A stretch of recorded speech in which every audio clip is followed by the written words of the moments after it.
Hello, everybody. Welcome back to the Edufuturists podcast. I think this is episode 223. Is that right? 223? Yeah, I think that's right. Yeah.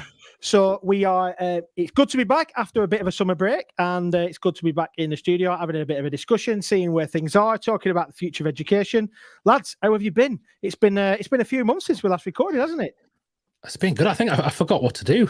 We were just in the background area with Anna, who's our guest today, and you said something about, I'll play a graphic, and I suddenly thought, oh yeah, we've got an animation. I forgot about that. We have that thing we just played. Is that the always one that I get wrong? yeah, the thing you press, wrong time. Yeah. But yeah, all good. Ben, how are you doing? You had a good summer? Yeah, really, really good. Thank you. Lots of downtime with the kiddos. They're all growing up, doing too much. They're out swimming again tonight. So doing too much. Doing too much. Them kids, my kids, doing too much. So I said, I was talking to Steve about this the other day. My eldest, who is 12, currently swims 8 times a week and does 2 strength and conditioning classes at the same time. Well, in the same week as well. So she does 10 sessions a week. So she's, when we say they do too much, that's what I'm talking about. So yeah, but it's been good. We've had a really good break. We've been away and spent a bit of quality time with that. And then it's a bit of a refreshing. And as I think we've talked about before, I'm almost finished with my first book. So that's been taking up a lot of the time over the summer. So I'm looking forward to seeing where that goes as well. So what about you two? How have you been? You guys, and the announcement is, I know, Dan, you've had your first book. Ben, mine's coming out. Well, it's not coming out. It's the first time I've ever read a book. So that announcement. So it's a month of firsts. It's the first I was thinking when and I know Anna's in the background listening, but when Steve messaged yesterday saying he thought the book was really good, I was like, oh my goodness, Steve's read a book. It's amazing, Dan, that people still read books after you wrote and read books with AI. But yeah, let's I've told you not to tell people that. But yeah, it's been good. I turned 40 last week. How old? 40. Oh, I know I look 60. Look at the state of me. I've had a hard paper around. But yeah, and for those people who've probably seen on social, I damaged my back a couple of days, or probably a week before. So I'm a runner. I talk about running. I bore people to death. If you've ever been at a party with me and the person just bores you to death about running, so apologies if you've ever been that person who's had to listen to me about my marathon that I've just done or I'm just about to do. But yeah, it's the first race I had to drop out of. My little boy was falling 2 steps on a trampoline. Probably would have bounced, would have been all right. But the dad moment was lunge forward, grab him, and the aging man that I am, my back just completely capitulated and heavy drugs for a week. So Ben saw me in all my glory in Belfast when I was... Not all his glory. Can we just stop there? Not all just to clarify that one. Let's just clarify. You weren't sharing a room. It was good. It was good. That's why you opted out, Dan. But it was more entertaining than not seeing Blink. But yeah. But yeah, it was. Yeah, I was in some pain. But it's been a good summer. I've enjoyed it. Work's continued through, and the kids are growing up so quick. That's for sure. Like, somebody told me because Ella my little girl, was 3, and somebody said to me, "Enjoy it." When they're having tantrums and they're kicking off and everything else, and they say, enjoy it, because you only get 18 summers with your kids. And I was like, it's pretty irrelevant. But at the time, my daughter was screaming, so I was like, hopefully, maybe she'll leave home at 16. I don't know, but anyway, yeah. But I do jest. But let's not talk to Dan. Let's not talk to Dan, because he's like, I've been to Dubai, I've been to America, I've been to China. I haven't been to China. Where I'm going. He went to the Chinese with his family and had a lovely meal. It's not the same thing, Ben. But Peru, is it, Dan, coming up? And I saw that by the way, you are the busiest man ever. That list, that roster, it's good. Stuff you've done is good, man. It's good. It's good. Yeah. I spent the early part of the summer in Florida doing like a bit of a tour of Florida, and then Dubai. Bit of a tour of Dubai, which was pretty cool. Very hot, 45 degrees. So not that cool. Yeah, you literally couldn't go outside. So I didn't see any of Dubai. Florida was lovely. Florida was like 35. Hired a Mustang for Florida. Couldn't even put the roof down. I was absolutely gutted. Then Dubai. I made it feel like you should feel sorry for me there. Sorry, yeah. But I feel sorry for you driving your Mustang. Let me just find my tiny AI violin. I didn't leave Dubai. I literally went from the hotel to a school, back to the hotel, next day to a school, back to the hotel. The way I liken the summer in Dubai is a really bad winter in America or in England, where you've got to prep the car, you've got to kind of preheat the car, you've got to put all your gear it's on. terrible, isn't it? Dubai, it's like prepping the car to have air conditioning on. It's just so warm, can't do anything. There's a few times I made the mistake of, the metal bit on a seatbelt, touching the metal bit. Oh my goodness! Wow, we're going into seatbelts. Just to clarify, our guest has realised that this is what we do. She's just about to push the button. I think she's just left. I think it's just. This is what they normally do. Remember that? Didn't somebody do that? We thought they'd left, and a signal had just cut out. We were like, oh my god, they've got bored of us and they've left. But they just drop out. But this person, let's stop talking. Out. I think they've got their own Wi-Fi connection, a studio, and everything else. It's not our usual guest. Normally, the guy that lives under the stairs. It's a little bit different. Hi. So, Ana Fábrega, thank you for joining us. Thank you so much for having me. I've been enjoying hearing you guys talk. Have you really? Or are you just being polite? I was laughing because I realized everything's about perspective. When Dan was like, yeah, I was in Florida and it was nice. It was 35 degrees. I'm like, oh my God, that's nice. Here we are all complaining, going crazy. And then of course, if you compare it to Dubai, then I guess you can say. Yeah. I mean, it was hot. I went up to Tallahassee at one point and I made the mistake of going for a walk. And I had, to be honest, thank God there was a pub around the corner from my hotel.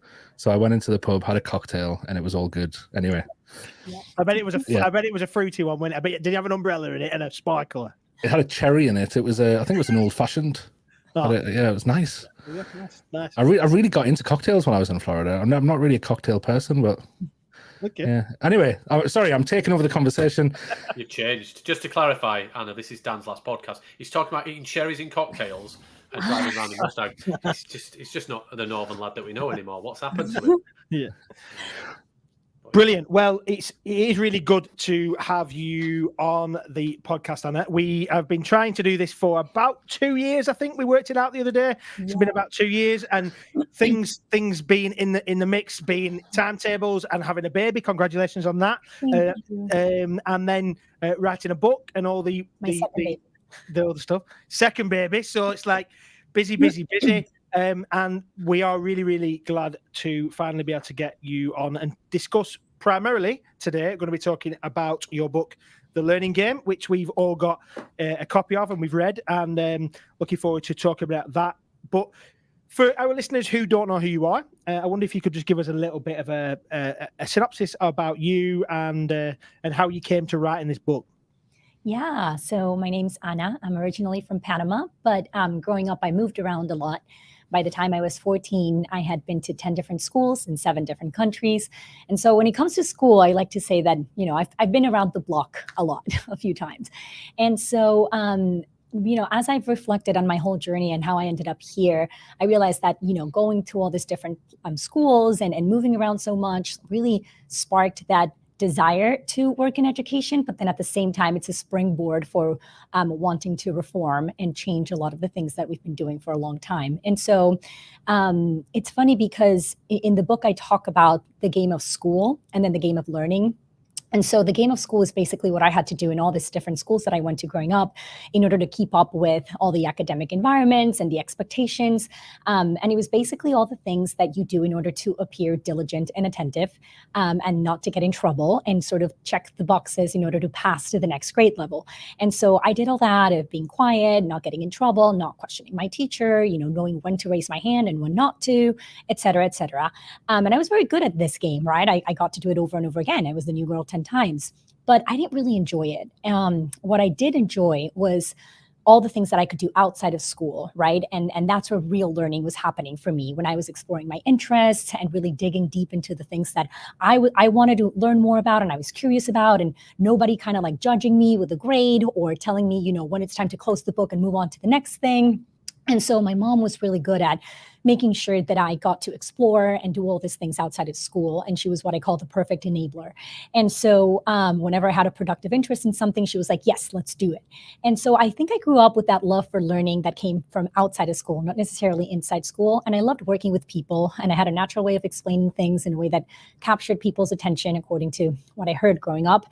And so I decided I wanted to become an educator. And when I was going through my studies in college, I had to do student teaching in several different placements in New York City, different grades, different schools.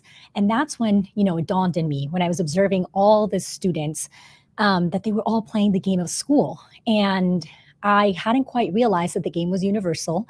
And it was really concerning because these kids did not look excited to learn. These kids did not look like they were retaining any of the information that they were consuming.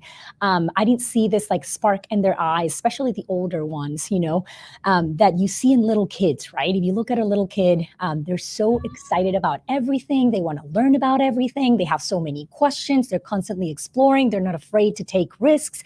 And then all that kind of starts to get lost as kids enter this structured environments and as they get older, right? And so I started to question a bunch of the things that we were doing. And I was like, but you know what? When I become a teacher, I'm going to do things differently in my classroom.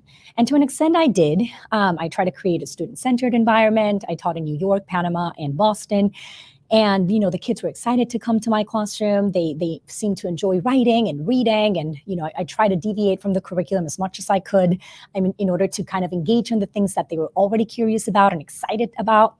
And so, but it did get to a point where I realized as they move on to the next grade levels, even when they move on to grade teachers, they start to lose that excitement for life. And so I realized that's where we're stuck, right? A big problem in education is that kids are stuck in the game of school, imitating their teachers instead of thinking for themselves, solving textbook problems instead of engaging in real world problems where they can make real decisions and experience failure in a positive way where they can keep learning and, just going through the motions instead of really spending their time the best way possible. And so I decided, after 4 years of teaching, I don't really see my place in the system anymore. I kind of want to explore options outside the system and see how we can actually create learning experiences that kids are excited to be part of, that actually prepare them for this chaotic and ever-changing world that we live in. And I realized I couldn't do that inside the system. And so in 2019, I left and I started exploring all the different options and talking to a lot of people. I ended up joining a startup called Synthesis, which we can talk about, which is kind of like I went from being on one extreme, the traditional education system, to suddenly being at the edge of innovation, something that I had whoa, it would just constantly blow my mind, the kind of things that we were experimenting and that we are experimenting with. And I feel very optimistic about the future of education and where we're going. We still have a long way to go, but basically all this research and all these questions that I had when I left the school system and all these things that I've been doing for the past years turned into The Learning Game, which is the book that came out last week that you guys read. And so it's not a scripted book. It's more of an invitation to rethink education for yourself and to start asking the kinds of questions that hopefully will make things move in a different direction and return to, the things that, again, make kids excited to learn and how to capitalize on those. So that's a long answer to explain who I am and what I'm doing now. That's really cool. And I think that's where I first heard of you, probably a couple of years ago when, because we had Josh on the podcast and Josh spoke at our annual awards event as well. And he was absolutely fantastic and always been captivated by Josh's story. And just kind of that whole, and you're talking about being at the kind of the edges of education and exploring and innovating. And I think that's kind of our podcast is three guys who are captivated by the edges of education, and it's kind of what we do and why we wanted you on for a few years, really, because we want to hear from those at those edges who are experimenting, because I think the kind of circles we mix in, the traditional education circles, which and will have been part of, literally don't know anything about the edges. They don't know. They're so, and I often say teachers are so busy with things in their classrooms, they can't look out of the window. They can't see what's on the horizon. There's so much going on within their classrooms. And I kind of see it. I don't know how you feel as being somebody who's part of synthesis that's kind of building momentum, but I kind of see it coming to that there's going to be some kind of crux point, I think, where we're going to have real alternatives to the mainstream education. And someone like me, I grew up on an estate in the northeast of England. Our only choice was we went to the local school at the end of the street. We then went a couple of miles away to the high school. Literally the only choice. That school did not have to compete. And most of the education system has never had to deal with competition. Mm-hmm. And competition drives innovation. Mm. I kind of say like schools like Synthesis, and we've had guys from Sora on and other schools that are kind of pushing those boundaries. The more and more you guys start to gain momentum, and the average parents around the world start to hear about it as a real alternative, and competition starts growing, and I really see us getting to a point where the education system's gonna have to adapt. It's gonna have to adapt. But I guess I don't really have a question, so I'm gonna think of a question now. But I guess what's it like to be within that environment where you are kind of you're seeing from within innovation happening, that kind of that non-linear innovation where you're trying to change education, and I guess it's the epitome of your book, really. Mm-hmm. How do you see this going? How do you see it being fulfilled? Is it always going to be a niche area, or do you see it kind of becoming a more of a mainstream alternative? Yeah, so this is an interesting question, and I actually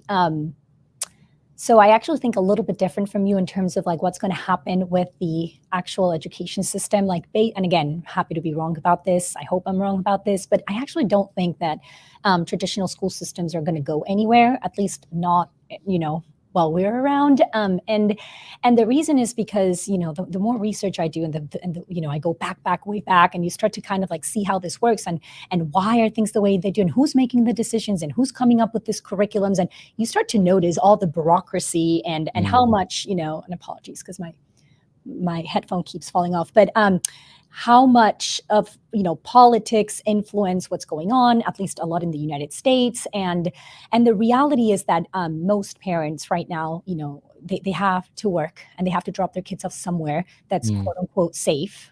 And I say quote unquote because that has been changing a lot, unfortunately, recently.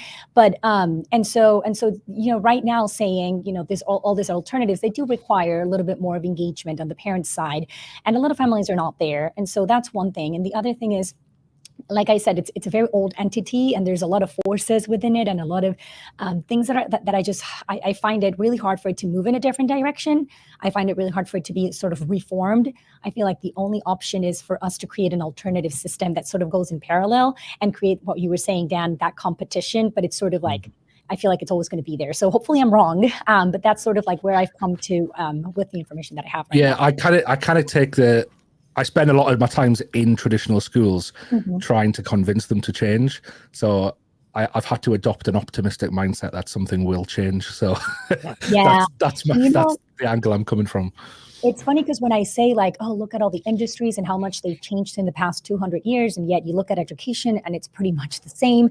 And some people are like, no, like look at the smart boards and look at the iPads and look at all that technology. And I'm like, yeah, but that's not innovation. You're just kind of grabbing a little bit of tech and adding it to the classroom. The results are pretty much the same. Like maybe the teacher's job is a little bit easier because she has this app where it's easy to track students, or maybe the kids, can memorize faster some of the content for the test because they have this like adaptive apps. And so, but we're not really changing the root of the problem. So I think that, civilization advances only to the extent that people learn how to think for themselves and how to work collaboratively to solve complex problems. And so the lack of an education system that nurtures and teaches these things, it's therefore one of our primary bottlenecks, right? And I don't think that again, that's going to change. Like maybe, yes, they will start adopting some of the things that educators outside the system are doing that they see that are, and we can talk about, the AI tutors that are out there. I think that those will make their way into classrooms, for example. So I think that they will continue to add on stuff, but I don't think that they're necessarily fundamentally going to change. And so I think that what we need to do is really create a system from the ground up, rethinking education from first principles, which is something I talk about in my book a lot, right? Which means just like going back to the root of, and Josh, who you've had, who's one of the educators that I admire the most, he talks very well about this. Like, we need to go back to asking the right kind of questions, like what makes kids excited to learn? Like, what's the best way to spend their time? What do we know about kids and how they learn, right? We know that they are actually, enthralled with challenges and complexity, even though in school we hear the opposite, right? And so we know that they want the real thing, right? They don't want watered down word problems in textbooks. Like, they want to actually make real decisions and sort of like shoulder the consequences of those decisions and ask the right kind of questions and like all these things. And so how can we then create learning experiences that nourish and that, cultivate these skills that come naturally to kids? And so that's what we're doing at Synthesis. We're trying to, create a parallel K through 12 system that, one remarkable product at a time. And so originally when we started off, and I'm going through the story because that's sort of like where I'm experiencing the innovation happening right now. It was back in 2014, and you guys had Josh, and he probably told the story about how Elon Musk was like, he was very discontent, like all of us, with the traditional education system. He was like, my kids are not learning how to think for themselves, how to problem solve. Like, I really want to start a school from scratch that kids have agency over their learning, that they get to question everything, that instead of like putting them into grade, can you guys hear me? Yep. Instead of putting them into grades and, and segregating them by age, they're actually all together, learning from each other, solving problems. And then once they need certain tools, then you provide them with the tools and the knowledge, because they are already craving it in order to solve these problems. And so it was a very different way of thinking about education. And so he hired Josh, Don, who was the best teacher at the school, and who he saw like, this guy gets it. And together they built this amazing school called Ad Astra, in the SpaceX campus. And so it was a lab school. They did things very differently. It was great because they did not have to adhere to all the, curriculums and standards and assessments and all these things that put like this pressure to do things differently. And so it was really remarkable what they built and the things that the kids were doing. And there was this one particular class called Synthesis, which was sort of the magic of Ad Astra, where kids were solving the simulations, which were like real world problems. And they were very complex, very challenging. There was a lot of competition, and, you had to work in teams, but compete against each other. And kids really had to figure things out for themselves. They did not have rules. They did not have, they did not know the rules. They did not have instructions. And it was like challenging. So they just had to really figure it out for themselves, which is a skill that's super important in the real world.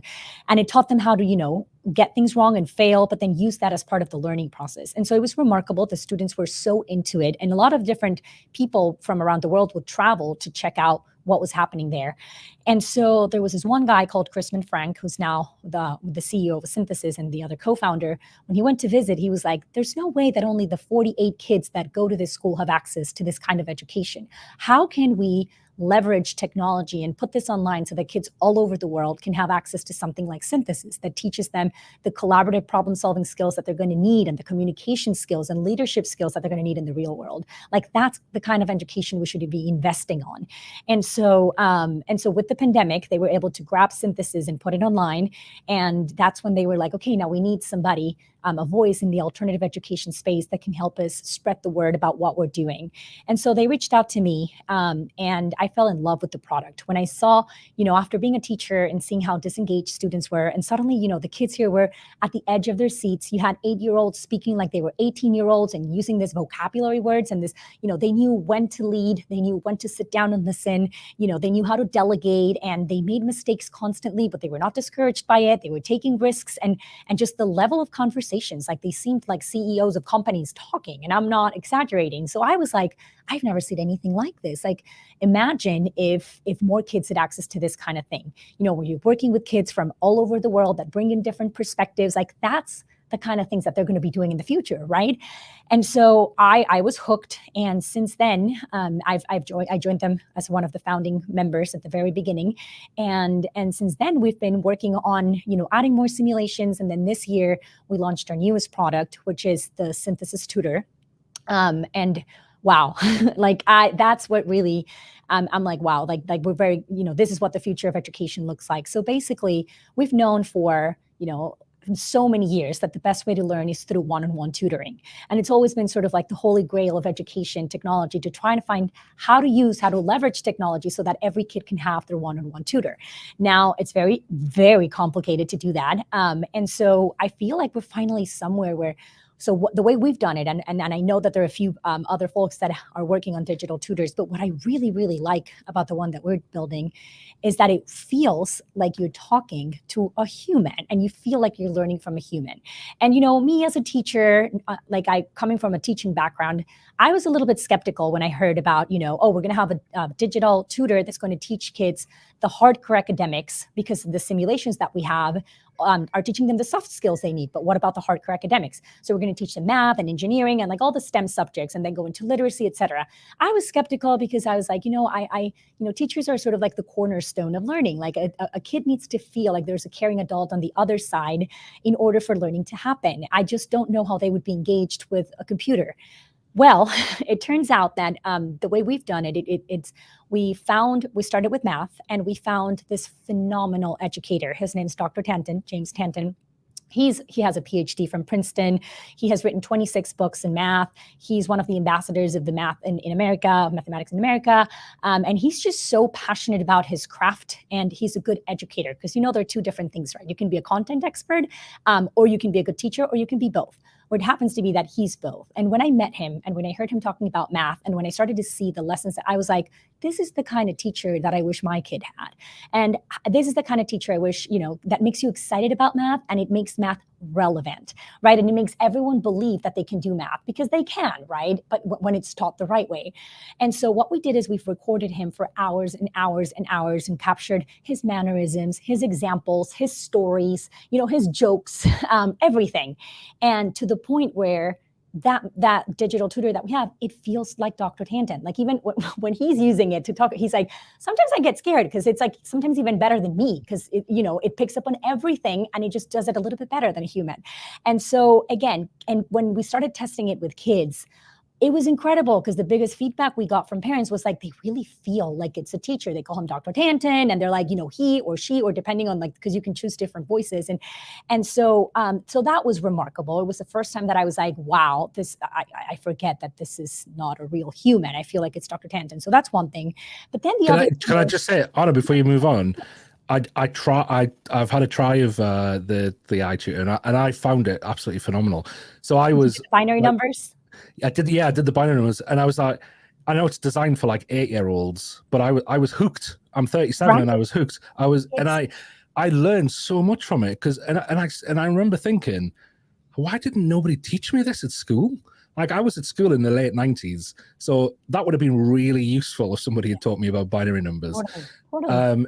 But yeah, I learned so much from it, and I'm 37, not 8-year-old. So yeah, it's phenomenal. Yeah. So and there are many things that are interesting about, one of the things that I was surprised was that, all the apps that I used to teach math in school had these characters and the points and, the dragons and the coins and da-da-da. And that's what, engaged the kids. Like, the kids wanted to come back and use that app because of all this extrinsic elements. But when the math got really hard, which eventually gets really hard, those extrinsic motivators were not enough to keep kids going through the hard math. And so that's one thing. And the other thing is, it kind of removed the whole point of learning math, which is not to get a coin or a reward after it in order to play a little game or go to the piggy store, but rather so that you can solve problems in the real world and apply it to the real world and see how math connects to other subjects and how it's all around us, et cetera, et cetera. With the tutor, what you notice is we don't have the colors or the characters or any of that. We don't have all those pointsification, right? Which some people call gamification, which is not.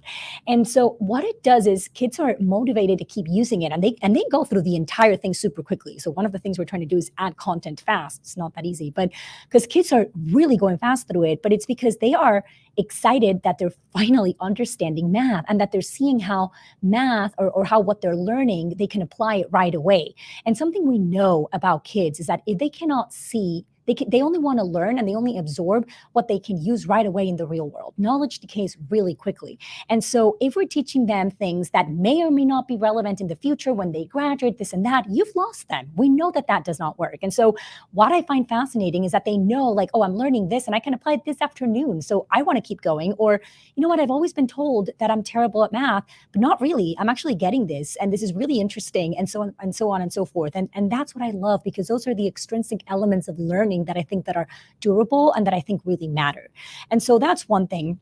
And the other thing that makes me so excited is that if we're able to really, do this for every subject, and do it in this really, thoughtful way where we're teaching the right things and we're teaching it at the right pace, and kids have that like forever patient teacher that can stay with you forever until you finally get, that concept, which is something that as a teacher I could not do in school. I had so many kids that did not grasp something in my lesson, but I had to move on. I had 30 kids. I couldn't, stop everything to go to every kid. But now, so as a result, kids would like move on to the next thing and they had all these gaps in their knowledge. Well, that doesn't happen with the digital tutor, because the digital tutor will stay with you until you get it, right? And it won't tell you the answer, but it will walk you through until you get to the right answer. And it does it in a way that's not discouraging. It won't give you a grade or a red mark or, these things that are like, they don't make you want to keep trying. It does it in a way that encourages you to keep going.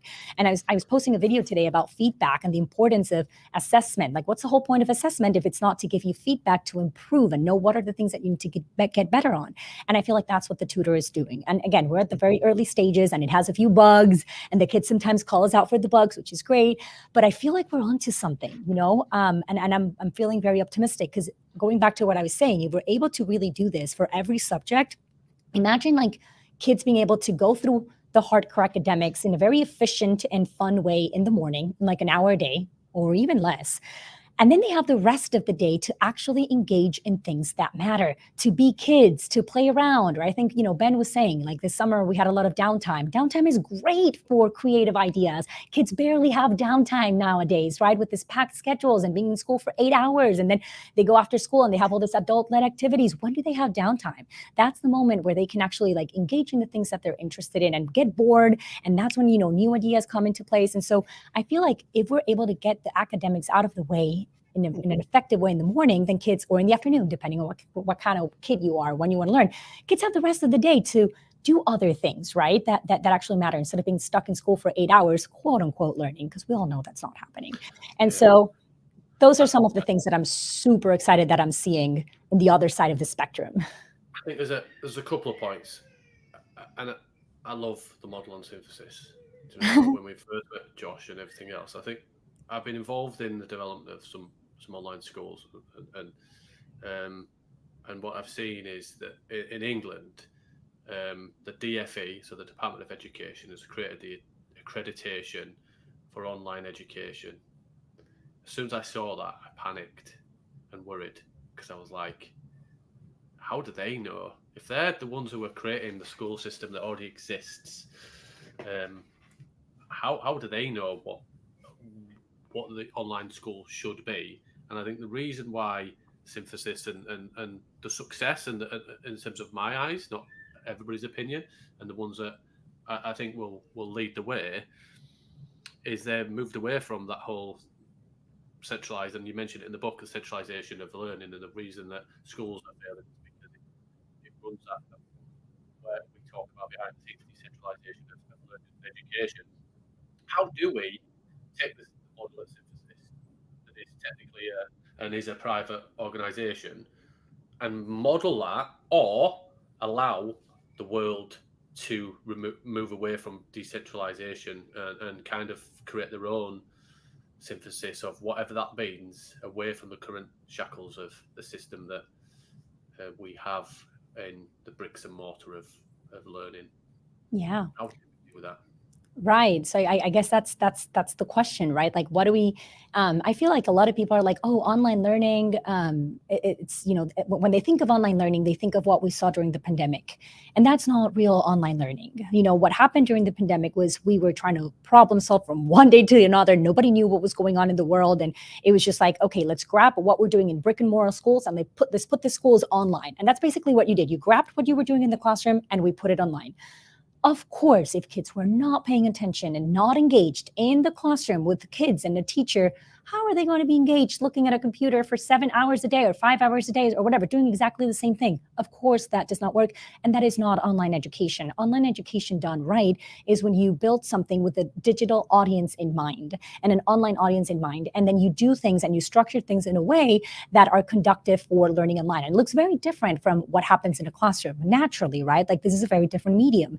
And so when you start hearing things like you were saying, Steve, like, oh, we have all this external forces trying to come in and standardize things and regulate things. And I feel like that's when it becomes a problem. And I was doing another podcast yesterday with the school principal of many different like schools in the US. And he was all about, well, how do we do this at a state level? And how do we do this with, 200 schools? And I was like, I think that that's part of the problem. When you try to, and I understand why we did it in the past, right? You had to educate an entire population and, to fight for the war and then, to work at factories and managers and the assembly line. But now things are very different. We need independent thinkers. We need creative problem solvers. We need kids that chart their own paths. We need people that are not all looking at the same problem the same way, which is what they teach you in school, but rather being able to step back and look at it from different angles and come up with novel ideas, not necessarily like strive for correctness, which is what we learn in school.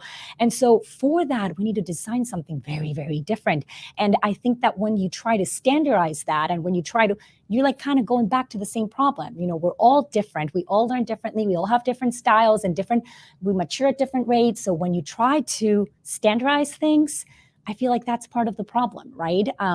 Because you kind of miss the point that it has to have room for wiggle, right? Like they all go, and I think that part of it is because we're so used to order and organizing things and having sort of like, but in reality, learning is messy and it's chaotic and it goes one way and the other. And we need to get comfortable with that. Like the faster we get comfortable knowing that we're not going to control everything and that, everything's going to look different. Like, I feel like that's when true learning happens. And that's something that educators are not quite used to. It's uncomfortable because you don't have full control, but I feel like, I don't know if I'm answering your question, Steve, but I feel like, that's part of it.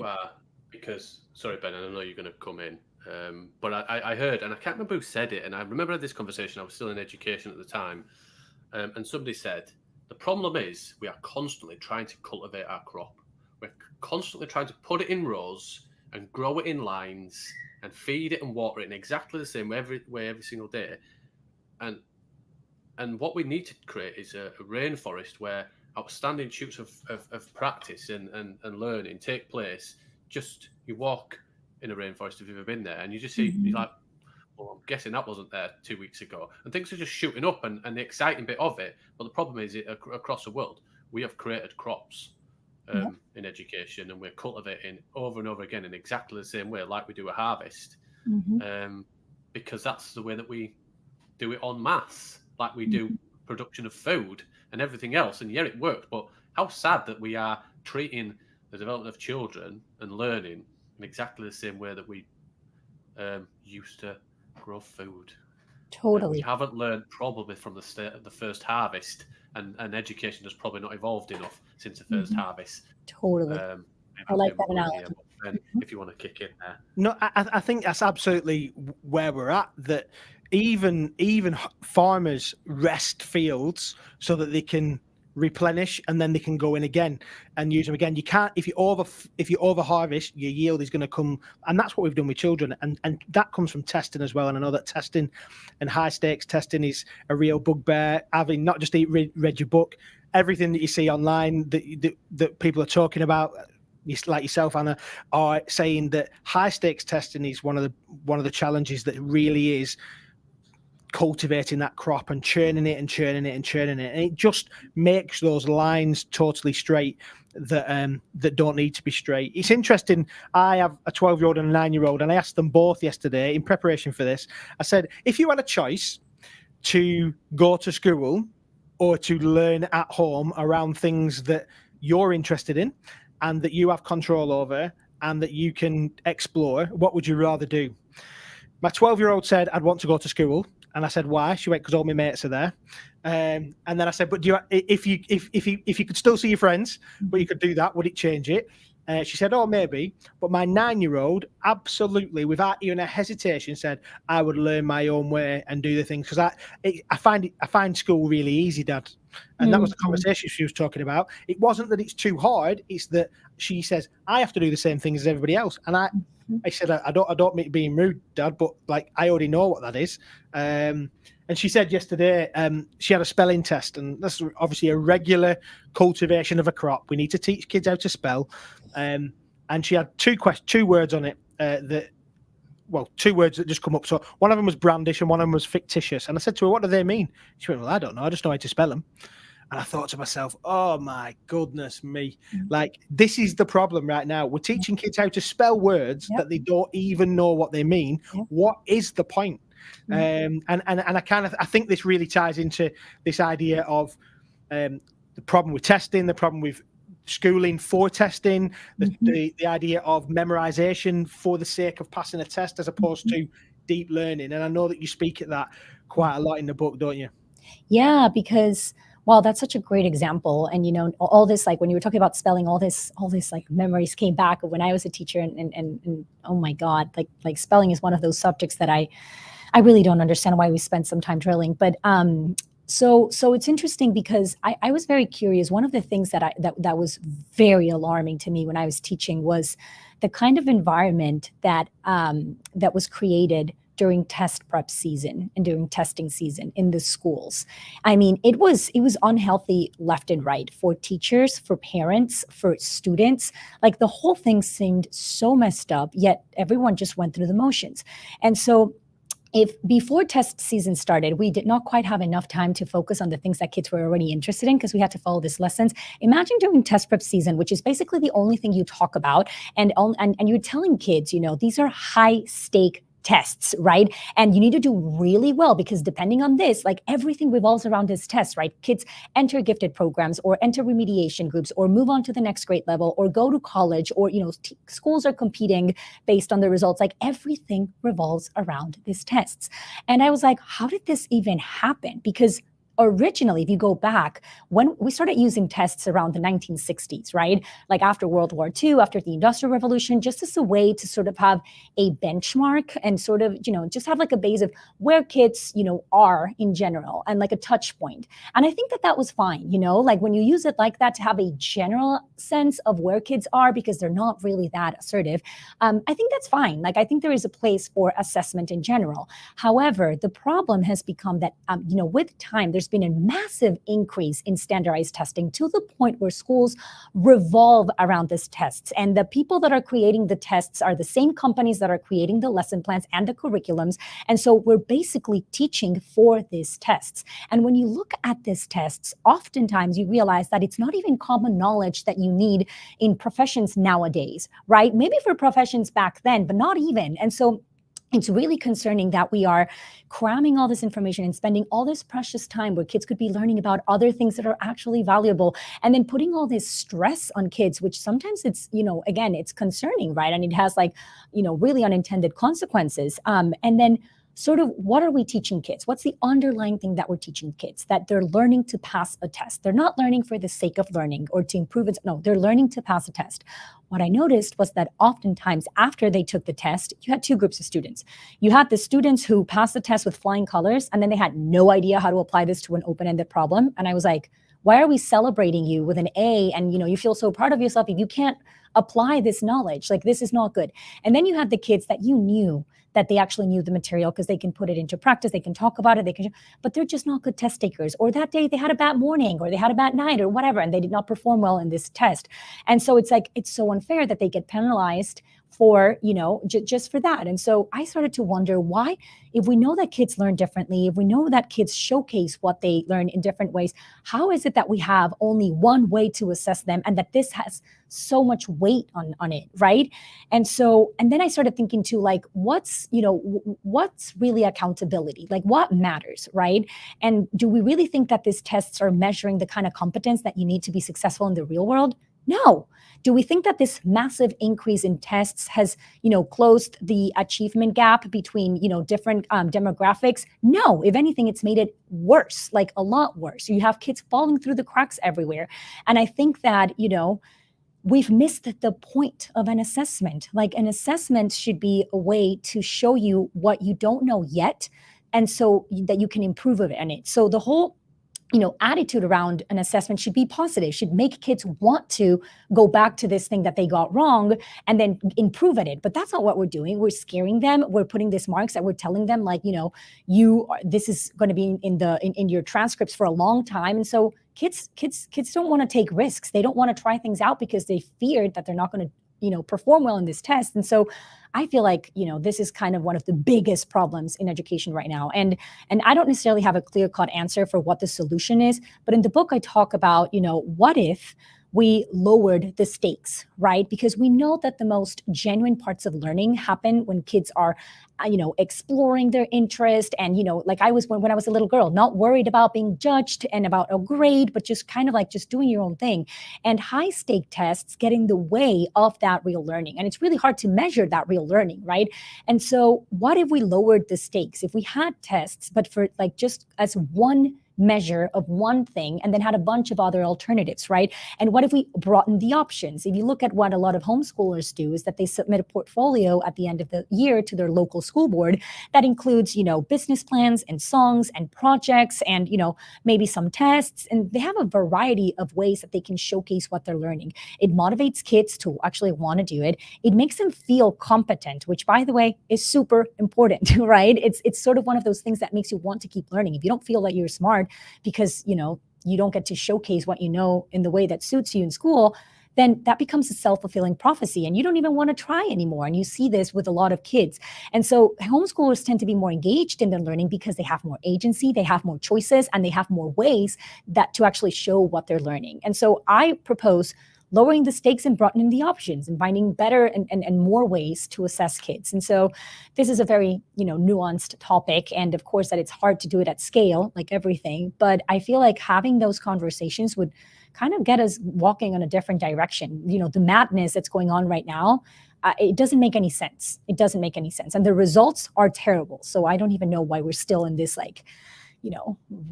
doing what we're doing.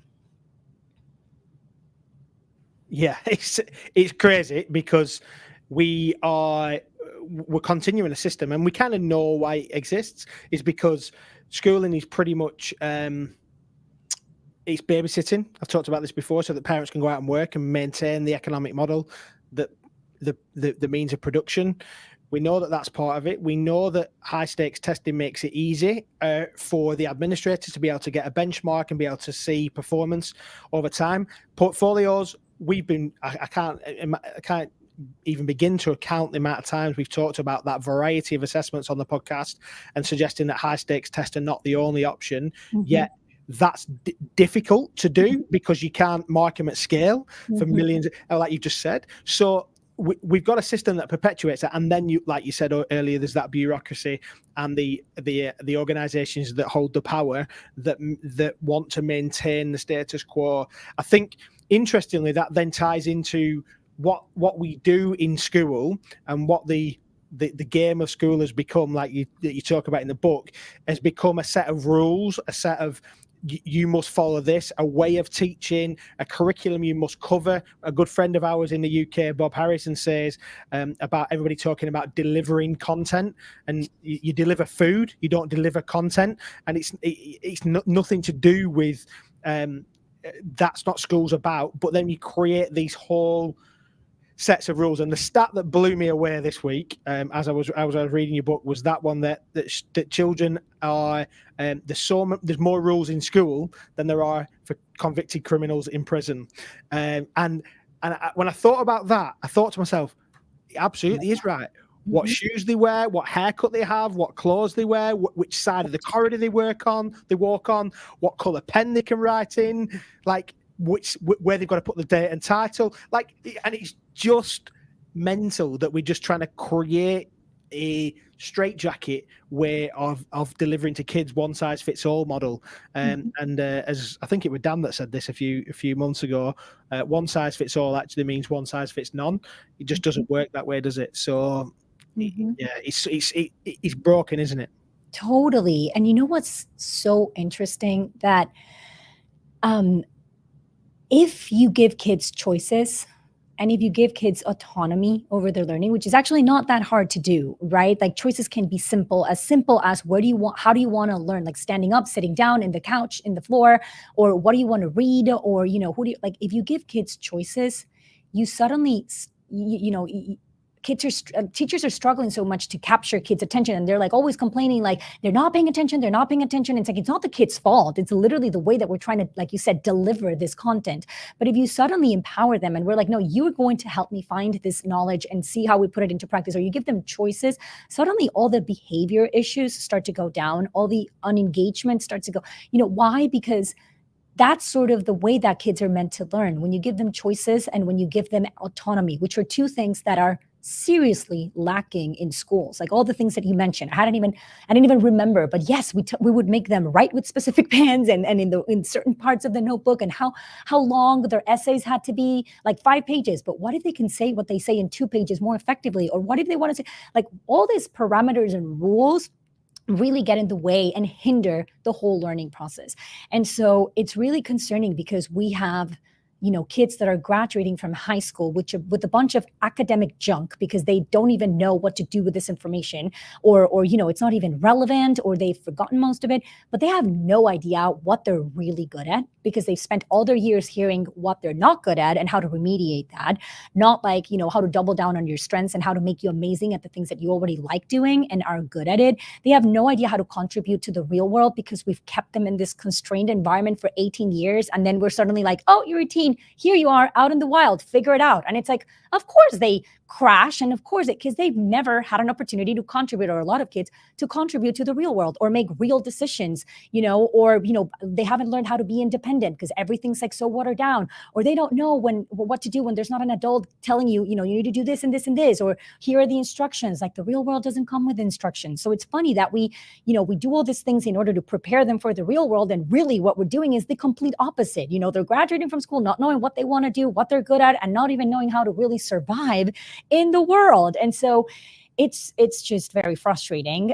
But I think that, I became more optimistic once I left the system, and I started to talk to people that are building in the alternative education space. And I feel like like I said, we still have a long way to go, but we're moving on the right direction, and there are people working on the right kind of thing. And I don't think that there's like one thing that's going to work. Absolutely not. Like, I'm all about diversity of approaches and different methods, and it depends on the kids and the families and their needs. And so the more variety we have, not just in assessment, but like in everything, I think the better, right? Like, parents and families should have the choice of how they want to educate their kids, and should have the proper guidance, not just delegate all of their kids' education to a school system and blindly believe that, what they're doing is right. And if you look at all the pressure that schools have created, because a lot of it is not even backed by research. Parents are going crazy thinking that their kids need to be reading by 1st grade, and then if they're not, then they have a problem. And so, the kid is listening to this thing like, oh, I don't know how to read, so I have a problem. When in reality, there's no data that supports that kids should be reading by 7. There's a lot of data that supports that everyone matures at different paces and at different rates, and that you have kids that are ready to read by 3, some that are ready to read by 12. And so, but that's not the message that we get in school. And so you have, again, parents going crazy, and that's sort of the message that the kids are hearing. And so we're all running in this treadmill that doesn't make sense, and when you stop and you start questioning that, I feel like that's the first step. And hopefully that's one of the main goals of my book, right? It's not for you to leave, like, finish reading the book and know exactly what you need to do, but at least you're starting to ask the right questions. And I feel like we need more people asking questions, right? Because there's, a lot of things don't make sense. Yeah, I'm with you. I'm with you every way. And I one of the main issues I think I have with this, because I've got a 2 and a 3 year. No, sorry, they're 4 and 3 now. They've just had their birthdays. And that's really bad, isn't it? And so I start to think, and I was talking to somebody the day, and who's in this space as well, who explores the future of education, and I said to him, it was Ian, Stephen Ben, no, Ian, he was on the last podcast before summer, and I said to him, I said, knowing what we know about education, how can I just send my own kids to the local school? I said, to be honest, to be quite frank, I said, we know it's bullshit, don't we? We know it's bullshit. So what do I do? And I feel like we're at a cusp of these types of schools like synthesis developing, and it's still early days. And I'm like, do I experiment with my own kids and get them to do some synthesis, get them to do some Sora, get them, do you know what I mean? Like, do I, and there's part of me which is really torn, because I'm thinking, trusted school down the road, get them through their exams, or experiment with them. That's one side, and I think the other side is the equity. So, and I suppose it's the same. It's the same in America as well, isn't it? We've got private independent schools where if you've got money, you'll pay for education for your children. Will kind of these decentralized alternatives cause a further gap in equity between parents who can afford to send their children to these eccentric, and I mean that in the literal sense, the eccentric schools on the edge, rather than just to the local secondary school where that's how it's always been done. So sorry, the first one was just a thought, really, but the second, I suppose my main question is, do you worry about the equity issue here, about how we could be forcing more of a gap between those who have and those who don't have? Yeah. So, and again, I've thought a lot about this, and my conclusion is, what we're doing right now, if you look at the gaps, they are, I don't think they can get any worse. Like, I was reading some stats yesterday saying that 1% of Black students in 4th grade at a state level in the US are performing at grade level in math, and 2% are performing at grade level in reading. Like, those numbers are just, like, I don't even have a word for that. So what we're doing right now is clearly not working, right? And so I feel like, first, going to your first thought, and it's a very valid thought, and even I have it, and every parent that I talk to thinks about this, what if, right? What if I try something different and then it doesn't work? Well, here's the thing. We know that the current thing is not working. And so, well, for most kids, right? And again, I make the exception because there are some kids that actually are perfectly caught for the system. And I always talk about my husband, who's like the perfect candidate. He did perfectly in school. He loved it. His teachers loved it. And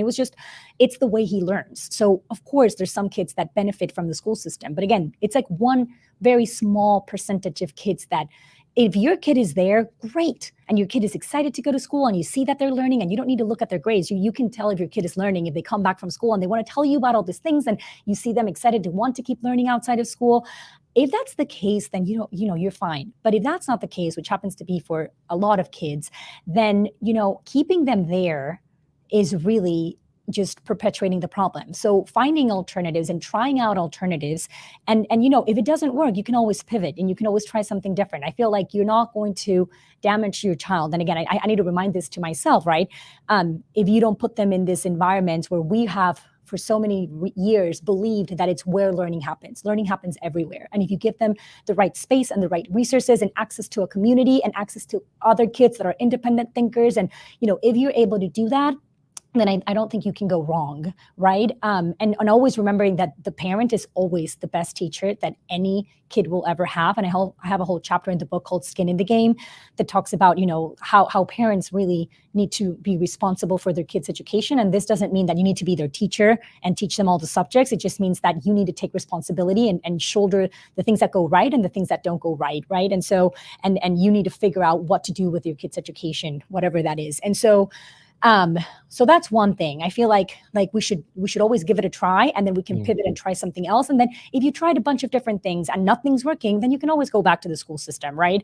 Like that's not going to be an issue. So that's one thing. And then to the other thing, going back to, things are really not looking good for different demographics. And I feel like everything, like Tesla, like you need to start really high level. And, at the beginning, it's going to be, at least I'm speaking on behalf of Synthesis, right? Like as we're building the product, of course, it's going to be a higher price, but we've been asked the product, we perfect the product and we open it up to the mass and we give more, like our goal is to give access to every single child in the world at an accessible level. And so I think that, maybe at the beginning while we're building, it may be more expensive, but I think that eventually it's going to be a more effective way to teach and learn and a more accessible for everyone. Then a lot of people are like, oh, but it's online, you need Wi-Fi. And I'm like, yeah, but you know what? Wi-Fi is cheaper and it's becoming more mainstream and universal. And even in remote areas around the world, eventually the whole world is going to be interconnected. hyper-connected, and having access to an iPad or a computer is going to be way easier than it is now, and it's going to be way cheaper than enrolling your kid in a school, a good school, quote unquote, right? And so again, I don't have a clear-cut answer for this, but I actually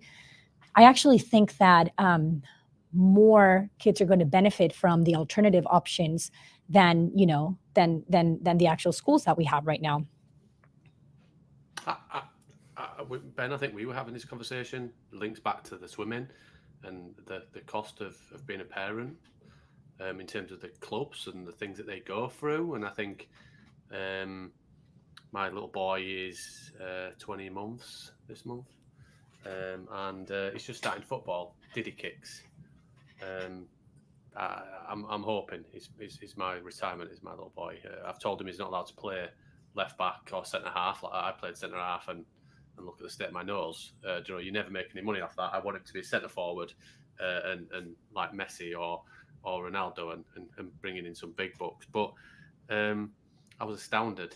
Maybe it's because I'm a Yorkshireman and I'm tight. Anna, if you don't know Yorkshiremen, we drink out of dirty puddles. We're the tightest men. We can count our change in our pockets.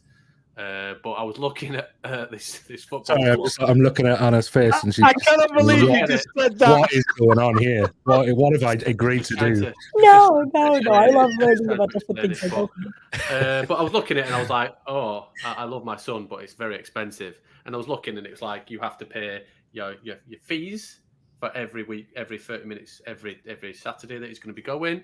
I have to pay for a football kit. I have to pay for registration and an affiliation to a club and to a league and everything else. And I was like, there's an upfront cost straight away. And I was like, I looked at it before I came on and I was like, it's more expensive than Synthesis. Just to put it into context, actually, we make decisions for the love of our children on a regular basis for the development of sporting activities and different clubs and different things that we do. And actually, when you really consider it, there are people that won't be able to afford it. I get that. The world is in a very strange place economically and in a challenging place. But actually, if I can, because ultimately I just make a decision whether I send them to gymnastics or whether I do something else. And that is a consideration for me, I'll be honest, because I'm like, I don't believe in the current education system. I have to be mindful of the job that I do and some of the work that I do. But at the same point, I disagree wholeheartedly with what the education system currently stands for in England. That's not you being careful, by the way. That is not you being careful. I wholeheartedly disagree. No, because you know what? Beliefs and values lead the way. And my beliefs and values are that I disagree with the current status quo of the current education system in England. And I believe there is a better thing. And if I can make the decision, I want to transform it for everybody. And hopefully Synthesis and these online schools and looking at pods and pop-ups. I'm rambling here, but I think there's a way that actually, when we talked about the care of children, those people who, how do we support online schooling? Well, in the US and in England, the buses take people to school on a regular basis. They potentially have Wi-Fi on them. What do they do for the rest of the day? They sit empty, and they're already hired out. Take them to places. Get kids who don't have Wi-Fi. Get them into communities, get people learning on a bus if they need a space to be looked after. Get a facilitator there at low cost. There is massive ways that we can create pods of learning where people are accessing it online rather than going to spaces and they're cared for and they're safe.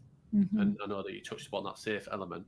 And I think people need to think outside of their box. And Dan, you talk about the third box on a regular basis because the current system is an iteration of something that should have died with a dodo. Tune in next week when Steve launches his bus company. That's going to be a good episode. I did it before I left education.